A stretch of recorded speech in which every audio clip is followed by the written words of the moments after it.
వనపర్తికి సంబంధించి తైలం రమేష్ అనే ఒక వ్యక్తికి మాజీ మంత్రి సింగిరెడ్డి నిరంజన్ రెడ్డి గారంటే విపరీతమైనటువంటి అభిమానం. అందుకోసం ఆయన అంటే నిరంజన్ రెడ్డి గారి పచ్చబొట్టుని తన గుండెల మీద వేయించుకున్నాడు. ఆ విషయాలేమీ నిరంజన్ రెడ్డి గారికి తెలియదు. కానీ అనుకోకుండా 3 రోజుల క్రితం అతను చనిపోయాడు. ఆ సందర్భంగా తన కార్యకర్త చనిపోయాడు, తన ఏరియాలోనే ఉండే వ్యక్తి కదా అని చెప్పి ఆయన చూడ్డానికి వెళ్ళారు. తీరా వెళ్ళిన తర్వాత తన అభిమానాన్ని అతని గుండెల మీద ఆయన ఫోటో చూసి ఆశ్చర్యపోవటం నిరంజన్ రెడ్డి గారు వంతైంది. అంతేకాదు, అనుకోకుండా నిరంజన్ రెడ్డి గారు అతను బ్రతికే ఉన్నాడని గమనించారు. అసలు అది ఎలా జరిగింది? ఆ తర్వాత అతన్ని రక్షించి హాస్పిటల్ అడ్మిట్ చేసి ఈరోజు అతను కోలుకునేందుకు కూడా కారణమయ్యారు. ప్రస్తుతం మనతో పాటు లైవ్ కాల్లో ఉన్నారు నిరంజన్ రెడ్డి గారు. ఒకసారి ఆయనతో మాట్లాడదాం, అసలు ఏం జరిగిందో ఆయన మాట్లాడుకుందాం. సార్ నమస్తే అండి. నిజంగా సార్, అభిమానం అనేది చూపించడం చాలా మంది చేస్తూ ఉంటారు, రకరకాలుగా చూపిస్తుంటారు తమ అభిమానాన్ని తనకిష్టమైన వ్యక్తుల మీద, నేతల మీద. మీ మీద చూపించినటువంటి ఈ అభిమానం అనుకోకుండా అతని మరణం నుంచి బ్రతికించి అతనికి ఒక జీవితాన్ని రోజు ఇచ్చింది అంటే నిజంగా అది మీ వల్లే. అంటే హ్యాట్స్ ఆఫ్ సార్, చాలా గొప్ప విషయం, గొప్ప పని చేశారు మీరు. ఒక్కసారి అసలు ఏం జరిగింది, అతను ఎవరు, మీరు ఎలా చూశారు, ఎలా అతన్ని బ్రతికించారు, ఎలా కాపాడగలిగారు, అవన్నీ చెప్పండి సార్ మా కోసం. నమస్తే అమ్మా. వాస్తవంగా అతను వనపర్తి వాసి, నాకు అభిమాని ప్లస్ మా పార్టీ కార్యకర్త కూడా. అయితే ఆయన అక్కడ హైదరాబాద్ లో నివాసం ఉంటాడు. అంటే మా పాలమూరు జిల్లా వాడు, మీకు కూడా తెలుసు కదా, చాలా మంది వ్యక్తిగతం కోసం పోయి అక్కడ స్థిరపడేటువంటి వాళ్ళు ఉంటారు. సో ఈయన అక్కడికి పోయి అక్కడ మౌలాలి, కుక్కట్పల్లి ఆ ఏరియాలో పని చేసుకుంటూ బ్రతికేవాడు. వాళ్ళు సిస్టర్ వాళ్ళు చెప్పినారు నాకు, మొన్న వచ్చినాడు సార్ అని. ఇది సండే నాటి జరిగిన ఘటన అయితే. అయితే ఆయన ఉండేది హైదరాబాద్. తైలం రమేష్ అంటే హైదరాబాద్ ఉండే తైలం రమేష్ గానే నాకు ఎరుక. నాకు అభిమాని, నా కార్యకర్త అంతా ఓకే. నాకు ఫ్రీక్వెంట్ గా మంత్లీ వన్స్ ఆర్ ట్వైస్ కలుస్తా ఉంటాడు హైదరాబాద్ లో కూడా. అయితే సండే రోజు జరిగింది ఏంటంటే, నాకు ఉదయం 10-11 గంటల మధ్యలో ఒక 2 ఫోన్ కాల్స్ వచ్చినాయి. పీర్లగుట్ట అనే ఒక ఏరియా ఉంటది మా టౌన్ లో, డిస్ట్రిక్ట్ హెడ్ క్వార్టర్ లో. అక్కడ డబుల్ బెడ్రూమ్స్ కాలనీ ఉంటది ఒకటి. అక్కడ నివాసం ఉండేటువంటి వాళ్ళలో ఒక ఆయన రమేష్ అనేటువంటి ఆయన, తైలం రమేష్ అనే పేరు, చనిపోయిండు. ఇక్కడ వాళ్ళ బంధువులు ఎవరు కనిపిస్తలేరు, ఎవరు పక్క వాళ్ళు వీళ్ళు సహకరిస్తున్నారు, మీరు ఒకసారి వచ్చి చూసుకోండి సార్ అని చెప్పినారు. నేను ఈ రమేష్ అనేటువంటిది నా మైండ్ లో లేదు. ఎందుకంటే ఈయన హైదరాబాద్ ఉంటాడు కాబట్టి ఇక్కడ ఇంకెవరైనా ఆ డబుల్ బెడ్రూమ్ ఏరియాలో ఇంకెవరైనా ఆ పేరు గల వాళ్ళు ఉంటారని నేను అనుకున్నాను. సో ముందు నేను పని ఒత్తిడి వల్ల మా పట్టణ నాయకులకు వాళ్ళకు మీరు వెళ్ళిపోయారండి, ఇట్లా సందర్శించరండి అని చెప్పినాను. మళ్ళీ నేను కార్యక్రమాల నుండి దాదాపు 2 గంటల సమయం అయింది. అప్పటికి ఆ లొకాలిటీలో ఉండేటువంటి ఒక మా పార్టీ కార్యకర్త వచ్చి, మీరు ఖచ్చితంగా రావాల్సిందే, మీరే సందర్శించాలి, మీరే ఆ కుటుంబానికి సానుభూతి చెప్పాలి, వాళ్ళు మీకోసమే ఆపినారు, అన్ని ఏర్పాట్లు చేసుకున్నారు దాన సంస్కారాలకి, మీకోసం ఆపినారు, మీరు రావాలి సార్ అని చెప్పి అతను కొంచెం కటుగానే అడిగినాడు. మీరు రాకపోతే ఎట్లా అన్నట్లుగా కొంచెం గట్టిగానే అడిగినాడు. సరే ఇంతగా ఇన్సిస్ట్ చేస్తున్నారు కదా అని చెప్పి నేను మళ్ళీ అలసిపోయి ఉన్నా సరే ఓపిక చేసుకొని వెళ్ళాను. వెళ్ళే వరకు నేను మామూలుగా ఎక్కడైనా సరే దురదృష్టకరంగా ఏ రకంగా మరణాలు సంభవించినా అక్కడ పోతాం, సంతాపం ప్రకటిస్తాం, వాళ్ళకి ఏదైనా మనం చేయగలిగినటువంటి మాట సాయమో ఇతర సాయమో వాళ్ళ పరిస్థితిని బట్టి ఏదైనా చేస్తూ ఉంటాం సహజంగా.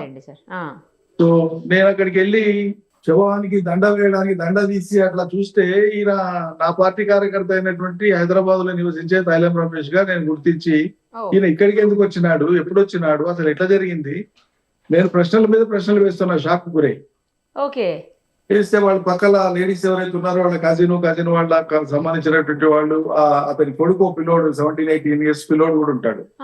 వాళ్ళందరినీ ప్రశ్నలు వేస్తా ఉంటే వాళ్ళు దుఃఖంలో ఉన్నారు, బాధలో ఉన్నారు, ఏడుస్తున్నారు. వాళ్ళు ఏదో చెప్తున్నారు, టిఫిన్ చేసినాడు, ఆ తర్వాత అలసట వచ్చి పడుకున్నాడు, మళ్ళీ లేవలేదు, చాలా ప్రయత్నం చేసినాము లేవలేదు, డాక్టర్ దగ్గర తీసుకెళ్తే ఈయన లేడు, కాలం పైన చెప్పినారు, అందుకే మేము తీసుకొచ్చినాము అని చెప్తున్నారు.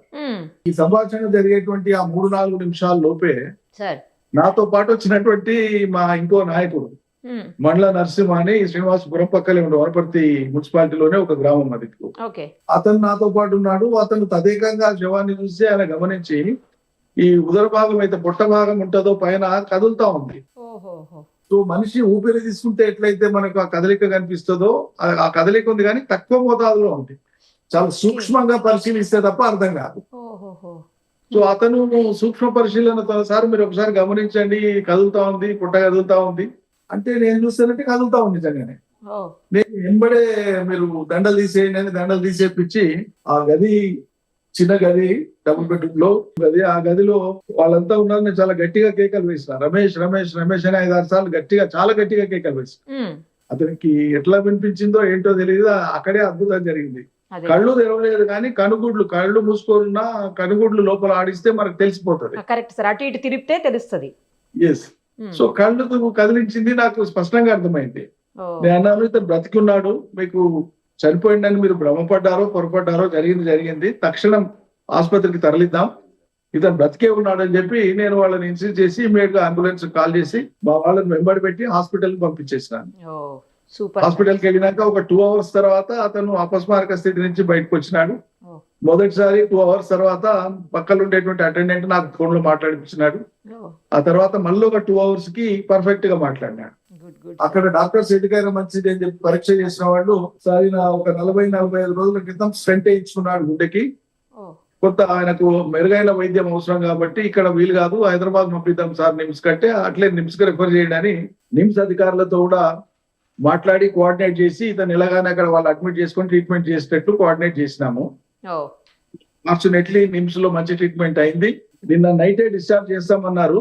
ఉమ్, మళ్ళీ ఎందుకైనా మంచిది ఒక నైట్ పెట్టుకొని వాళ్ళు మార్నింగ్ డిశ్చార్జ్ చేస్తామన్నారు. ఇప్పుడు ఆయన డిశ్చార్జ్ కోసమే నేను వనపర్తి నుంచి బయలుదేరుతున్నాను.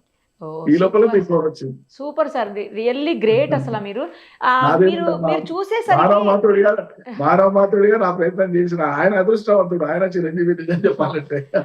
ఏమో సార్, మీరంటే అభిమానం కాబట్టి మీ మీ మీద ఉన్నటువంటి ప్రేమతో మీ గొంతు వినేసరికి అతను ఏమన్నా మరి చాలా సార్లు అలా జరుగుతుంటాయి సార్, కొన్ని సంఘటనలు మనం అరుదుగా వింటుంటాం. తప్పకుండా అలాగా. ఆస్కారం ఉంది, అట్లా ఆస్కారం ఉంది. ఉంది. కాదు సార్, మీరు చూసేసరికి అతన్ని చనిపోయాడు అని చెప్పి డిక్లేర్ చేసుకొని వాళ్ళు డిసైడ్ అయ్యి పడుకోబెట్టింది ఎంత అయింది సార్? అప్పటికి ఎన్ని గంటలు ఎంత టైం అయి ఉండొచ్చు? నేను వెళ్ళేటప్పటికి అప్పటికి 2:30-3 గంటలు అయింది సుమారు. ఎందుకంటే వాళ్ళు 10 గంటల తర్వాత నాకు కాల్ చేసినారు. ఓకే. అంటే అంతకు ముందే ఒక 1/2 అవర్ 40 మినిట్స్ బిఫోర్ అయిందేమో తెలియదు. బహుశా 4 అవర్స్ అయి ఉంటుంది. 4 hours అయిపోయింది అప్పటికి. గ్రేట్ సార్ అసలు. వెళ్ళేటప్పటికి దాదాపు 4 అవర్స్ అయి ఉంటుంది. అది వాస్తవంగా పల్స్ పడిపోయింది, చాలా చల్లగా అయింది శరీరం అంతా కూడా. ఓహో, ఎవరు చూసినా మనిషి లేడనిపించేటువంటి పరిస్థితే కనిపిస్తుంది అక్కడ. ఓహోహో.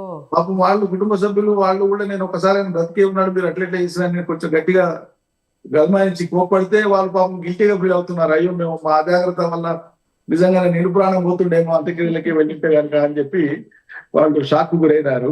సరే, మొత్తానికి సుఖాంతమైంది, అది చాలా సంతోషం. దీని నుంచి మనం నేర్చుకోవాల్సింది ఏంటంటే సహజ మరణమైనా సరే డాక్టర్స్ అక్కడ ఉండేటువంటి వాళ్ళు నైపుణ్యం ఉండేటువంటి వాళ్ళు డిక్లేర్ చేసేదాకా ఓపిక పట్టడం ఎప్పుడైనా మంచిది అనేటువంటిది నా అభిప్రాయం. ఏమో సార్, నాకైతే గుండెల మీద మీ రూపాన్ని ప్రతిరూపించుకున్నాడు కదా, అక్కడ ప్రతిష్ఠించుకున్నాడు కదా, మేబీ ఆ రూపమే ఆయన్ని కాపాడింది. ఆ రూపం ఎదురుగుండా వచ్చేసరికి దేవుడు మీ రూపంలో వచ్చి కాపాడినట్లు అయిందేమో అనిపించింది సార్ నాకైతే. మా సగటు మనుషులో మానవ మాత్రం మనకి శక్తి ఉన్న మేరకు, ఆలోచన మేరకు, ఆ టైంలో మనం విచక్షణ పనిచేసిన మేరకు పనిచేస్తాము. మిగతాదా అదృష్టంగా భావించాలి. అసలు గ్రేట్ సార్, రియల్లీ నాకైతే చాలా బాగా అనిపించింది. న్యూస్ చూసిన వెంటనే మీకు కాల్ చేసి మీతో మాట్లాడాలని కాల్ చేసినాము. మీరు కూడా వెంటనే స్పందించి లైవ్లోకి వచ్చారు. Thank you sir. అతని మీద మీరు చూపించే అభిమానం ఎప్పటికీ ఇలాగే ఉంచండి. అతను ఎప్పటికీ కూడా అలా హ్యాపీగా ఆరోగ్యంగా ఉండాలని ఉంటాడని ఆశిస్తున్నాం సార్ మేము కూడా. థ్యాంక్ యూ నిర్మల్ గారు. Thank you sir.